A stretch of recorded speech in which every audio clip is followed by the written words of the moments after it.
Wow. So it's been a long travel day, but here we are. I'm in my hotel room, and this is what is this, like vlog number 10? We're moving right along. Um, I have kind of been thinking about, I'm always thinking, been thinking about some things, and I recorded a voice note about it this morning because I immediately got on a bus and carried my ass to Mexico City to catch a flight. Um, and so I didn't have time. And then from there, immediately started working. And then from there, finally got dinner around 6. And I finally had a moment to myself to really breathe and record this video. But I noticed this morning that I read a thread. Is that what you call it? I don't know. Um, the what is it called? See, it's the end of the day now. I can't even get my words. Shit. Oh, I'm never gonna get monetized because I'm always like cursing. Anyway, I was on Threads and I read a post where somebody said that Deepak Chopra had turned off his comments, and they said that tells me all I need to know. And then the day before, I was on Instagram and saw an Instagram post by Therapy Jeff, whom I love, and he's calling out these spiritual teachers, quote unquote, these you know, the folks that are supposed to that call themselves being a bit more enlightened or giving advice about how to live a really a more whatever a better life. And I really appreciated what he had to say because it reminded me a lot of the Bible and how they say, faith without works is dead. And while I would not call myself a Christian at all at this point, um, there are like kernels of truth in the word, in the Bible. And that's one of them, honestly. Um, I don't know, man. I just think, listen, we don't know what these people like Jay Shetty or who's the white lady, the white blonde lady that tells everybody that let them theory, the let them lady. What is it? Mel Robbins. About to call her Meg Robinson, whatever. Mel Robbins, Deepak Chopra, all of these people. Um, from what I understand, they have not been very outspoken about whether it was the Gaza situation or what's going on in the United States right now. And the fact that the majority of their bank comes from people in the US, it's really something. It's something that they're not saying anything. You know, I don't know. I feel like if you profit from people's trust, then like, what do you owe them? I don't know, man. I'm just saying. I like, and then it kind of got me to thinking about when I went to Vipassana retreat. This was back. I've done two Vipassana sits, like the full 10 days, and then I've served one. And the last Vipassana sit that I did, that I actually participated in, we're listening to all of these stories about the Buddha. And I just remember thinking, like, who was taking care of the Buddha when he was sitting under that tree, waiting for enlightenment? Somebody was bringing him food. Somebody was covering his shoulders when, when it rained or when it was very hot. Somebody was bringing him water. Somebody was taking care of him. And, I think about it, and it's highly likely that it was some women in the village that looked out for him. I know that in previous books, it is said that he had an attendant. Who knows Whether that, I'm sure he did. I'm sure he did have an attendant. But that said, I'm sure that there were moments where the women around him, the feminine presence, was looking out for him. And I don't know, I don't know. I like, it's the fact that when men all of us, it seems to me that when men all of a sudden get a whiff of empathy or compassion, and they start to talk about it, we call them enlightened. When women have been going through ego deaths our entire lives, whether it's birthing children, wiping dirty noses and dirty asses, and bathing children, and taking care of sick spouses, and being caregivers, the main caregivers for elderly parents. We are constantly, constantly, constantly putting others before ourselves. But none of us are enlightened. And by that I mean, where are the female gurus? I find that suspect too. The fact that we've got what? Jesus, who was born a man. Gautama the Buddha was born a man. Muhammad was born a man. Where are the women gurus? Where are the women saviors? I don't know, man. I've been thinking about it, and like, it's one of the many reasons why I left the church. It's one of the many reasons why I look sideways at, I'm kind of giving the side eye to people who will turn around and, preach this good game, preach a gospel of self-aggrandizement, or a gospel that just allows other people to feel good. But when it comes down to doing good, taking care of your neighbor, making sure that your neighbor is not being stolen off the streets, coming to the aid of people in need, all of a sudden, you don't know nothing about that. You don't watch the news because it's so low vibrational. You don't pay attention because you're way off in the 3D or 4D or whatever, that you don't have what my dad used to say, that, people like that are so heavenly minded, they're of no earthly good. So anyway, I don't know. I have these thoughts, and it's really telling, these people who make it their business to um, sell a certain level of mm, whether it's personal growth or spirituality or enlightenment. I'm just going to say this. If your personal growth, your spirituality, and your enlightenment are not pushing you, encouraging you, allowing you to become uh, not a servant of others, but if it's not allowing you to come to a point where you can be a good neighbor, just be a good neighbor. Like, if your spirituality is not allowing you to be a good neighbor, then it's trash. It's trash. If you call yourself a Christian or a Muslim or Buddhist or whatever, and you're not looking at what's happening in the United States and speaking out about it, what's happening to your own, especially if you're in the States, and you're seeing this happening to your neighbors, and you're not speaking out about it, or at the very least, even if you're not running your mouth, if you are not at least doing the work behind the scenes, right? Then your religion is nothing. Period. It is a masturbatory practice to make you feel good. That's it. Faith without works is dead.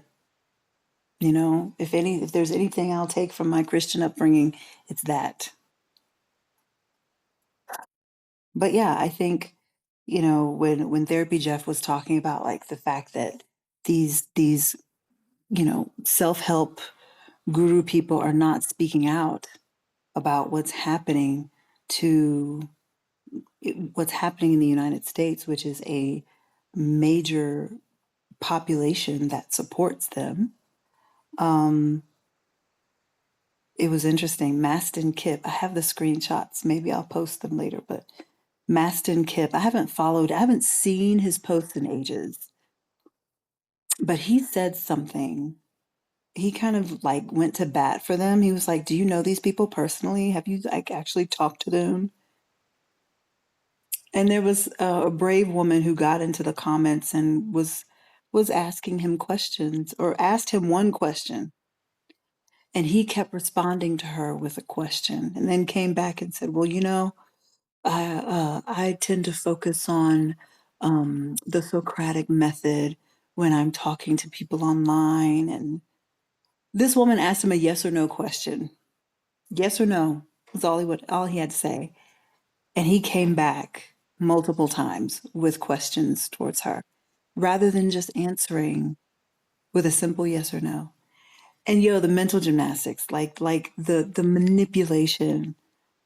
ah, it was so disappointing, but also really telling. And I will say this: if Jay Shetty or Mel Robbins or Deepak Chopra had made their names in a different way, or in like a different hold on okay, I had to turn on the AC because it was getting warm in here. But I was saying, if they had made their names in a way that um wasn't focused on the mental, emotional, and spiritual health and well-being of the public, then it would make sense for them to say nothing. You know what I mean? But like, the work that you do has moral weight. It does.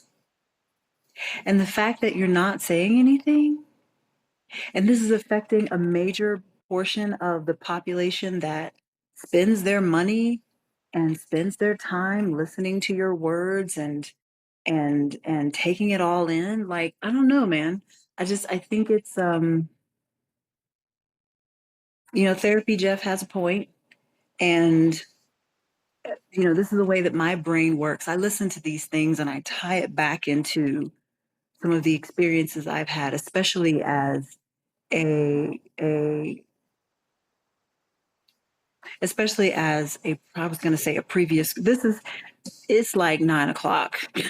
I've been up since 6.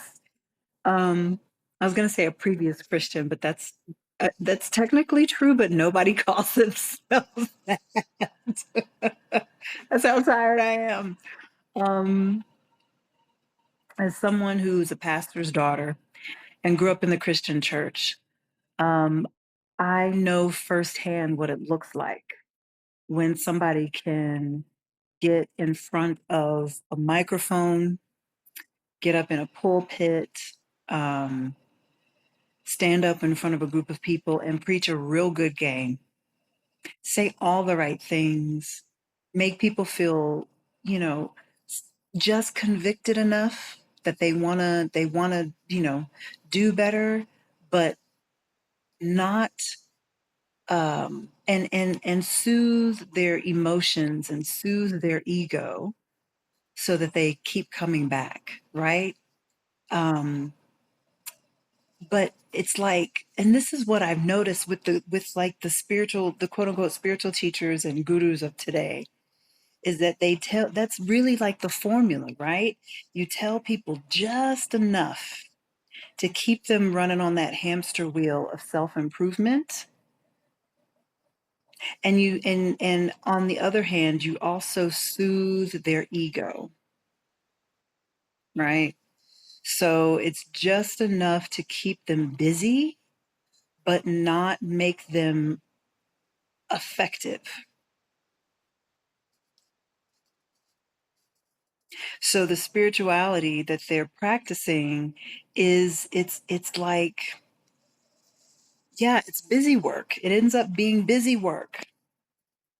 If you can't then turn around and take care of your neighbor, if you can't then turn around and stand up for people who are being targeted, again, like your spirituality doesn't mean anything.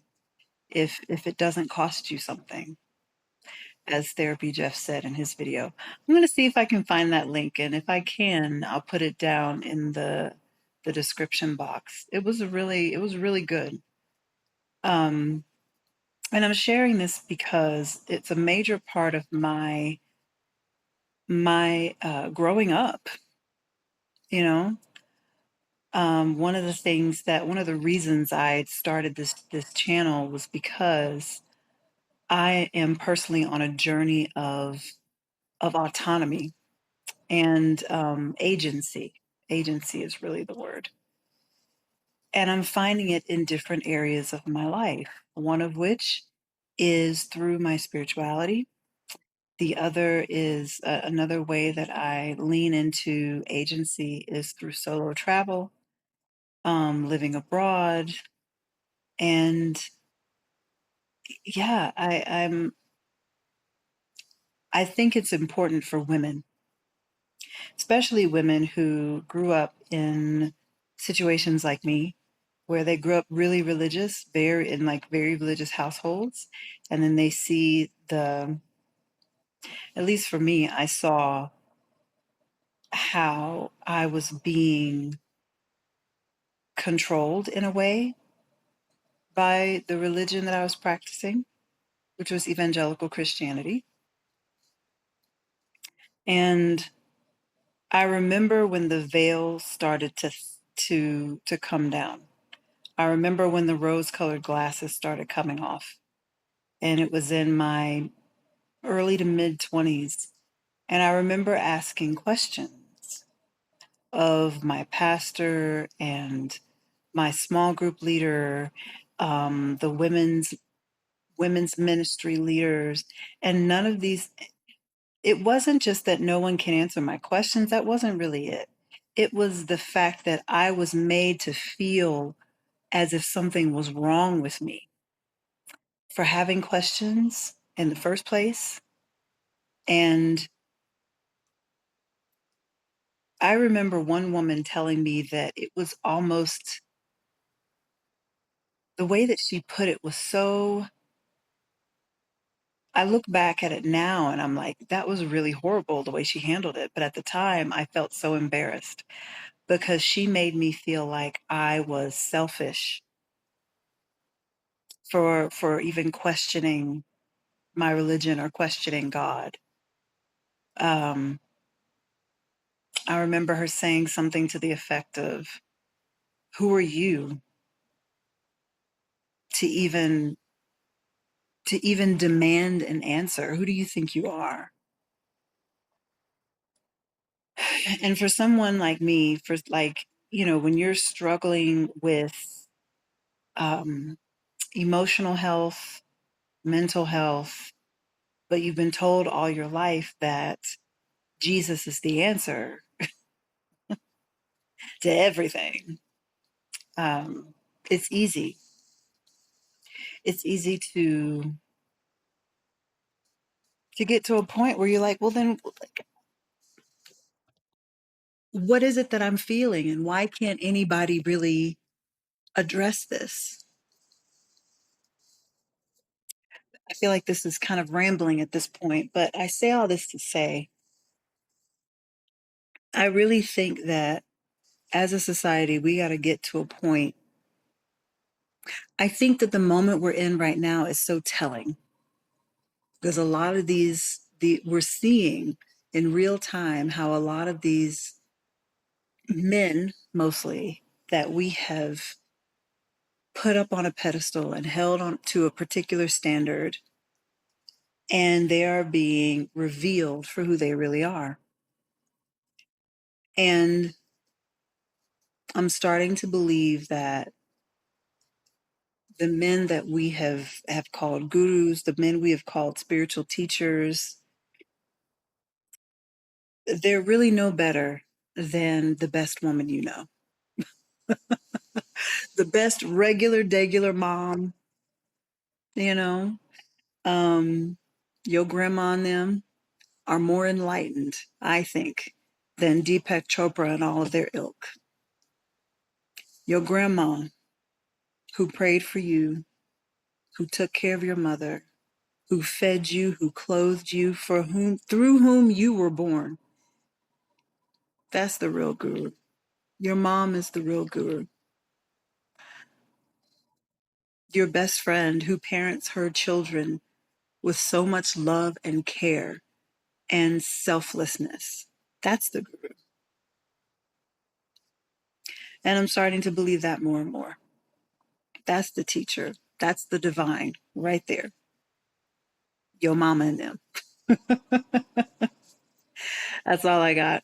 My name is Siobhan. I'm a 40 something Black American woman who spends her time on these internet streets talking about solo travel, moving abroad, and finding agency in my life, step by step, one day at a time.